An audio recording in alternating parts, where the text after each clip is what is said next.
Hello everyone. State of hybridization कैसे find करोगे किसी भी सेंट्रल एटम की? तो रूल नंबर 1 क्या है कि सिग्मा बॉन्ड और लोन पेयर, जो कि आप जानते होंगे, सिग्मा बॉन्ड और लोन पेयर का सम कर दीजिए। जो भी आता है उसके बेसिस पे हम स्टेट ऑफ हाइब्रिडाइजेशन फाइंड कर सकते हैं। कैसे?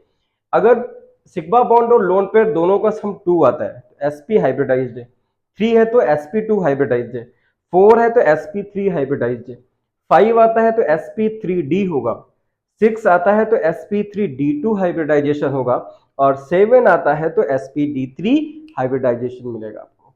Now come to the rule number 2। What is the second rule? Second rule is h equals to 1/2, फिर ब्रैकेट में v plus m minus c plus a। v क्या है? v is the valence electrons of the atom या central atom, m number of monovalent atoms bonded to the central atom, c charge on the cation, अगर cation है तो cation पे कितना charge है, and a equals to charge on the anion।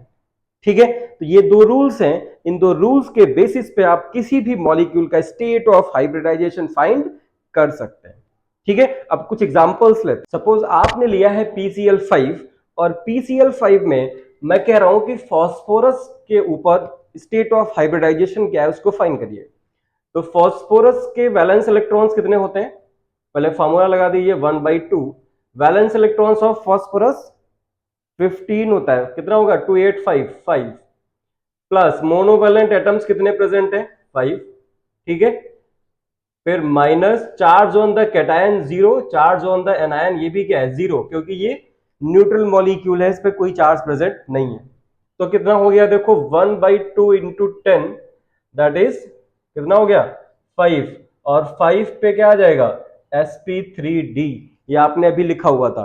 ठीक है, 5 पे इसका मतलब फास्फोरस के ऊपर स्टेट ऑफ हाइब्रिडाइजेशन कितना है? PCl पे sp3d है स्टेट ऑफ हाइब्रिडाइजेशन। इसी तरह से अगर हम NH4 प्लस में नाइट्रोजन के ऊपर पूछें तो कैसे फाइंड करेंगे? देखो, वैलेंस इलेक्ट्रॉन्स ऑफ नाइट्रोजन कितना होता है? नाइट्रोजन का एटॉमिक नंबर 7, 2,5, तो 5 वैलेंस इलेक्ट्रॉन्स है। ठीक है, प्लस मोनोवैलेंट एटम्स कितने हैं? 4, तो हो गया 5 प्लस 4, 1/2 बाहर लगा देंगे। फिर चार्ज ऑन द कैटायन कितना है? चार्ज ऑन द कैटायन, ये माइनस लगाइए, फिर चार्ज ऑन द कैटायन है कितना? 1, and plus charge on the anion 0। ठीक है, समझ पा रहे हैं? तो देखो ये कितना हो गया? 1/2, एंड 5 प्लस 4 हो गया 9 माइनस 1, तो 1/2 इंटू 8 कितना आ गया? 4। और 4 पे आपको कौन सा हाइब्रिडाइजेशन मिलता है? sp3 hybridisation.